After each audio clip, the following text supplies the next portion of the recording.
ఈ క్వెషన్ వచ్చేసరికి find the equation of circle which cuts orthogonally అన్నాడు. ఈయనకేమన్నాడు సర్కిల్ ఇచ్చాడు. ఏంటి x² + y² - 4x + 2y - 7 = 0 ఒక సర్కిల్ ఇచ్చాడు. అండ్ ఇటు ఒక సెంటర్ ఒకటి ఇచ్చాడు. ఏమి ఇచ్చాడు 2, 3. సో అయితే ఈ సమ్ చాలా ఈజీగా సాల్వ్ చేయొచ్చు. ఒకసారి చూడండి. సర్కిల్‌ని సెంటర్ గుర్తుపెట్టుకోండి. ఫస్ట్ ఏం చేస్తామంటే ఇచ్చిన సెంటర్ రాసుకోండి. సెంటర్ ఏంటి 2, 3. ఓకే. దీని యొక్క రేడియస్ మనకు తెలీదు. సో రేడియస్ నేను r1 అనుకున్నా. అర్థమైంది కదా! నెక్స్ట్ మనకి ఏదైతే క్వెషన్‌లో ఏదైతే మన సర్కిల్ ఇచ్చాడో ఈ సర్కిల్‌ని తీసుకుందాం. ఓకే. సర్కిల్ ఏంటి x² + y² - 4x + 2y - 7 = 0 circle ఇలా ఉంచండి. ఇప్పుడు దీని నుంచి మనం మళ్ళీ సెంటర్‌ని, రేడియస్‌ని ఫైండ్ ఔట్ చేయాల్సి ఉంటుంది. సో సెంటర్ ఫార్ములా మనకు తెలుసు. ఏంటి -g - f కదా! Radius formula. ఇక్కడ ఈ ఫార్ములా యూజ్ చేయాలి గుర్తుపెట్టుకోండి. Radius formula √g² + f² - c. ఇది f² ఇది.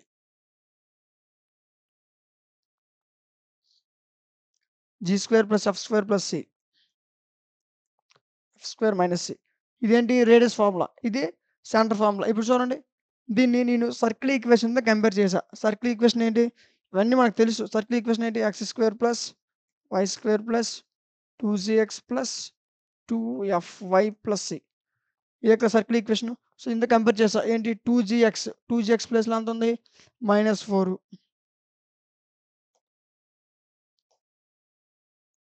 2gx. సో 2gx ప్లేస్‌లో ఎంత ఉందని చూడండి. -4. నాకు g కావాలి. సో g = -4/2 అంటే -2 వచ్చింది. ఫార్ములాలో మైనస్ ఉంది. సో -× +2 సరిపోయిందా? నెక్స్ట్ ఇదే విధంగా మనం f కూడా కనుక్కోవాలి. 2fy. y ప్లేస్‌లో ఎంత ఉంది? 2 ఉంది. ఓకే. చూడండి. 2fy ప్లేస్‌లో 2 ఉంది. కదా! సో నాకు f కావాలి. అంటే 2/2 1 అవుతుంది. ఫార్ములాలో మైనస్ ఉంది. సో -1. అర్థమైందా? gని, fని ఫైండ్ ఔట్ చేసాం. ఓకే. ఇప్పుడు ఏమొచ్చింది మనకి సెంటర్ ఏమొచ్చింది 2, -1. నాకు రేడియస్ కూడా కావాలి. రేడియస్ ఫార్ములా ఏంటి g² + f² - c. g అంటే 2. సో 2² 4. f² అంటే 1² 1. c c అంటే ఎంత 7. ఫార్ములాలో మైనస్ ఉంది. సో -× -7. 7 + 1 8, 8 + 4 12. ఇది ఎంత అవుతుంది? √12. సరిపోయిందా ఇక్కడి వరకు? ఓకే. సో ఇప్పుడు చూడండి. ఏమొచ్చింది మనకి ఇక్కడ ఒక సెంటర్ వచ్చింది. ఇక్కడ ఒక సెంటర్ వచ్చింది. ఈ రెండు సెంటర్‌ని సాల్వ్ చేయండి. చూడండి. ఒకదాన్ని C1 అనుకున్నాం. ఒకదాన్ని C2 అనుకున్నాం. ఈ రెండిటి మధ్యలో డిస్టెన్స్ ఫైండ్ ఔట్ చేయండి. డిస్టెన్స్ ఫైండ్ ఔట్ చేయడానికి ఫార్ములా ఏంటి? x1 - x2 whole square + y1 - y2 whole square. ఇదే కదా! ఇప్పుడు చూడండి. ఇది x1, ఇది y1, ఇది x2, y2. ఓకే. సో ఇప్పుడేమవుతుంది 2 - 2 0. 3 - 1 ఫార్ములాలో మైనస్ ఉంది. సో 3 + 1 4.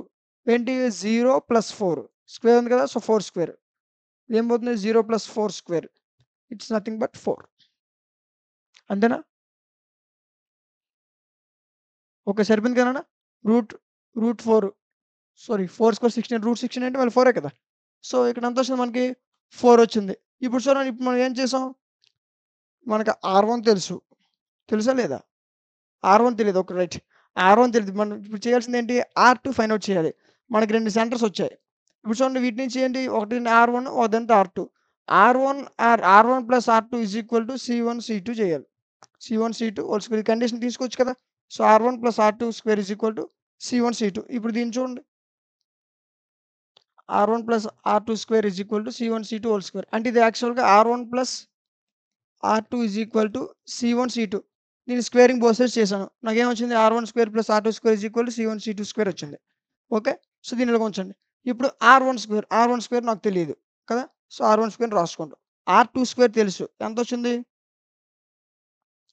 √12 వచ్చింది. సో ఇప్పుడేంటి R2 అంటే √12 హోల్ స్క్వేర్. ఇప్పుడు స్క్వేర్‌కి రూట్ క్యాన్సిల్ అవుతుంది. మళ్ళీ 12 మిగులుతుంది. సో R2 ప్లేస్‌లో 12 = C1 C2. C1 C2 చేస్తే మనకి ఎంతొచ్చింది? 4 స్క్వేర్ 16. అంతేనా? 4 స్క్వేర్ 16. 4 రాసుకున్నాం. మళ్ళీ 16 రాసుకోండి. ఓకే. లేకపోతే అలాగే ఉంచుద్దాం. 1 మినిట్.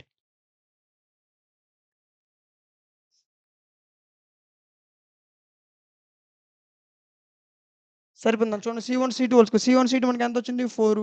4 స్క్వేర్ 16 సరిపోయింది కదా!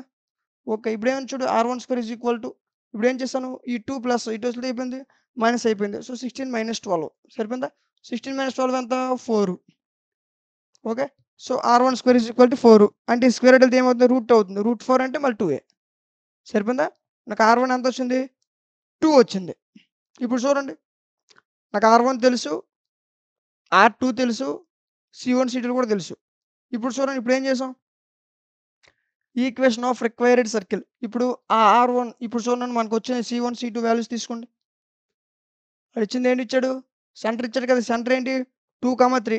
సో, ఇది 2, 3 మనకు తెలియని సెంటర్ ఏమనుకున్నాం x1, y1 అనుకున్నాం అనుకోండి. అప్పుడేమవుతుంది x1 - 2 whole square, y1 - 3 whole square అవుతుంది కదా! సో, అలా చేసాం చూడండి.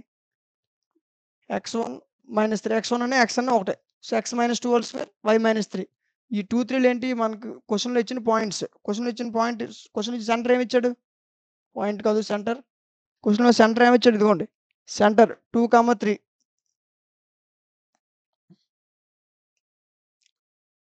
2, 3. సో, దీని ఇంకేమి మనకి తెలియని పాయింట్ ఏంటి x, y కదా! సో, ఏమవుతుంది x1 - x2 whole square, y1 - y2 whole square అంటే x - 2, y - 3 అంతే కదా! So, x - 2 whole square, y - 3 whole square ఇంకేముంది is equal to r square. r అంటే మనకి ఎంత వచ్చింది? ఇప్పుడు చేసాం కదా 2 వచ్చింది. సో, 2 స్క్వేర్ సరిపోయిందా? ఇప్పుడు చూడండి a - b హోల్ స్క్వేర్ రూపంలో ఉంది. అంటే a square plus b square - 2ab.